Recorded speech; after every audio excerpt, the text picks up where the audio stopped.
Died in pregnancy.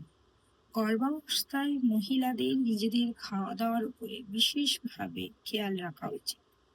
অল্প অল্প করে বারবার খেতে হবে, খালি পেটে থাকা যাবে না, পেট ভর্তি করেও খাবে না। খাওয়া দাওয়ার পরে একটু হাঁটাচলা করতে হবে। বাইরের খাবার যতটা সম্ভব না খাওয়াই ভালো, ঘরের তৈরি খাবারই খাওয়া উচিত। এই সময়তে বিশেষ করে প্রথম ৩ মাস যখন বমি, অ্যাসিডিটি, গা গুলোনো এইসব ব্যাপারগুলো বেশি করে হয়, তখন যতটা সম্ভব হালকা খাওয়া যায় ততই ভালো।